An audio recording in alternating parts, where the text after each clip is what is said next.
नमस्ते दोस्तों, स्वागत है आपका एक और दिलचस्प एपिसोड में, जहां हम ले चलते हैं आपको आर्यवर्त की प्राचीन धरती पर एक ऐसा देश जहां 5 वंश अपनी शक्ति और वीरता के लिए जाने जाते हैं: सूर्यवंश, चंद्रवंश, अग्निवंश, नागवंश और वायुवंश। लेकिन ये कहानी सिर्फ वीरता की नहीं है, ये है एक श्राप की कहानी, एक अंधेरे की कहानी जो आर्यवर्त को निगल सकता है। आज के एपिसोड का नाम है श्राप का अंधेरा, आर्यवर्त का अंत या एक नई शुरुआत। क्या आप तैयार हैं ये जानने के लिए कि कौन रोक सकता है इस विनाश को, और कौन है वो विश्वासघाती जो छुपा है सूर्यपुर के महल में?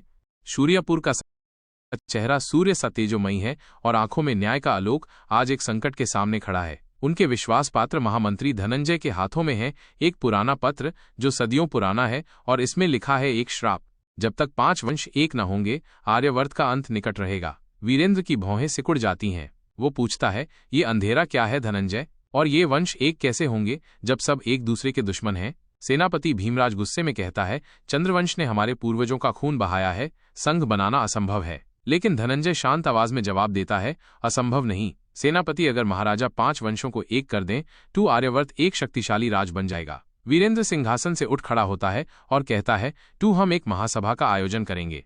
चंद्रसार की छल। आर्यवर्त के उत्तर में चंद्रसार की नगरी चंद्रमा की रोशनी में नहाई हुई है। चंद्रमंदिर के सफेद संगमरमर के स्पायर्स रात के आसमान में चमक रहे हैं और चारों तरफ स्पार्कलिंग लेक्स चंद्रमा की किरणों को रिफ्लेक्ट कर रहे हैं। यहाँ के सिंहासन पर बैठी हैं महारानी शशिप्रभा चंद्रवंशी, एक रानी जिसकी सुंदरता के साथ साथ बुद्धि भी प्रसिद्ध है। लेकिन आज उनके सामने खड़ा है उनका भाई युवराज नाभेंदु, और उसकी आंखों में एक छुपी हुई चल है। नाभेंदु कहता है, बहन, वीरेंद्र संघ की बात कर रहा है, लेकिन मैं जानता हूं वो हमें अपने कब्जे में करना चाहता है। हम क्यों उसके झांसे में फैंस? शशिप्रभा शांत आवाज में कहती हैं, हम उसके दूत से मिलेंगे, पर अपनी सेना को तैयार राखो। चंद्रवंश कभी झुकेगा नहीं। लेकिन नाभेंदु के मन में कुछ और ही चल रहा था। उसने गुप्त रूप से अग्निवंश के राजा ज्वालांतक के साथ संधि कर ली थी। आज रात कलिवन में एक घटना होने वाली थी, और इस घटना का मकसद था सूर्यवंश के दूत का अंत, कलिवन का हमला और एक नई शुरुआत। वीरेंद्र ने अपने दूत युवराज प्रताप को चंद्रसार भेजा, लेकिन उनका रास्ता कलिवन से होकर जाता था एक घना जंगल, जहां चंद्रमा की रोशनी भी मुश्किल से छाती थी। रात के अंधेरे में अचानक तीरों की बरसात शुरू हो गई। चंद्रवंश के आचर्स पेड़ों पर छुपकर हमला कर रहे थे। प्रताप ने अपनी तलवार खींच ली और अपने योद्धाओं को आदेश दिया, संपत्ति लो। लेकिन तभी एक तीर प्रताप के कंधे में लगा और खून बहने लगा। चंद्रवंश का सेनापति क्रोधक आगे बढ़ा और गरजा, सूर्यवंश का दूत, तेरा अंत यहीं है। पर तभी एक रहस्यमयी तीर आया जो क्रोधक के हाथ से मेष छीन लिया। अंधेरे से प्रकट हुई राजकुमारी सर्पिका नागवंशी, जिसकी आंखें सर्प की तरह चमक रही थीं। सर्पिका ने शांत लेकिन तीखी आवाज में कहा, क्रोधक, अपने राजा को कहो कि सर्पिका ने तुझे जीवन दान दिया है। क्रोधक और उसके योद्धा वहां से भाग गए, लेकिन प्रताप घायल था। वो जमीन पर बैठ गया, उसका सांस तेज था और खून उसके गोल्डन आर्मर पर फैल रहा था। प्रताप ने सर्पिका से पूछा, तुम कौन हो? सर्पिका मुस्कुराती है, मैं नागवंश की राजकुमारी हूं। अपने राजा को कहो कि सर्पिका महासभा में आएगी, पर अपनी शर्तों पर।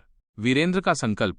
सूर्यपुर में जब प्रताप घायल अवस्था में वापस लौटा और उसने वीरेंद्र को चंद्रवंश के हमले और सर्पिका के संदेश की बात बताई, तो वीरेंद्र का चेहरा गुस्से से लाल हो गया। वो अपने प्राइवेट चेंबर में अकेला बैठा, सूर्य विजय धनुष हाथों में लिए अपने रिफ्लेक्शन को सुनशेप मिरर में देख रहा था। उसके मन में एक तूफान चल रहा था। क्या वो 5 वंशों को एक कर पाएगा? क्या चंद्रवंश कभी शांति के लिए तैयार होगा? और सर्पिका, उसकी बात में एक रहस्य था जो वीरेंद्र के दिल को छू गया। वीरेंद्र ने अपने आप से कहा, मैं आर्यवर्त को बचाऊंगा, चाहे मुझे अपने घर के अंधेरे से ही क्यों न लड़ना पड़े। बाहर सूर्यपुर की सेना तैयारी में लग गई। गोल्डन चैरियट्स पॉलिश किए जा रहे थे, व्हाइट स्टैलियंस गोल्डन हार्नेसेस में सजाए जा रहे थे, और योद्धा अपने सुन एम्ब्लेजन शील्ड्स और भाले तैयार कर रहे थे। वीरेंद्र ने फैसला किया कि वो खुद चंद्रसार जाएगा, लेकिन इस बार युद्ध के लिए पूरी तरह तैयार होकर।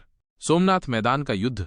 चंद्रसार के समीप सोमनाथ मैदान एक युद्ध भूमि बन गया। सूर्यवंश और चंद्रवंश की सेना एक दूसरे के सामने खड़ी थी। वीरेंद्र अपने गोल्डन चैरियट पर सवार था, उसका सूर्य विजय धनुष तैयार। नाभेंदु ने गरज कर कहा, सूर्यपुर का स्वर्ण आज धूल में मिलेगा। लेकिन वीरेंद्र ने पहली बार अपना सूर्य विजय अस्त्र निकला, और जब तीर छूटा तो एक स्वर्णिम प्रकाश फैल गया। नाभेंदु का रथ टूट गया और वो जमीन पर गिर पड़ा। पर तभी अग्निवंश का राजा ज्वालांतक जंगल से निकला। उसके हाथों में ज्वालामुखी अस्त्र, एक अग्नि का गोला छोड़ा और सूर्यवंश के योद्धा जलने लगे। इस संकट के समय सर्पिका दोबारा प्रकट हुई। उसने अपना सर्पदंश तीर छोड़ा और ज्वालांतक के योद्धा परलेज हो गए। सर्पिका ने वीरेंद्र को चेतावनी दी, ज्वालांतक और नाभेंदु के पीछे कोई और शक्ति है, उसी पहचानो। वीरेंद्र ने अपनी सेना को पीछे हटने का आदेश दिया, लेकिन उसका गुस्सा शांत नहीं हुआ। युद्ध के बाद सोमनाथ मैदान में सन्नाटा छा गया। जमीन पर सूर्यवंश और चंद्रवंश के योद्धाओं का खून फैला था और हवा में एक जलते हुए तीर की बू ए रही थी। वीरेंद्र अपने चैरियट पर खड़ा था, उसका चेहरा थकान और गुस्से से भरा हुआ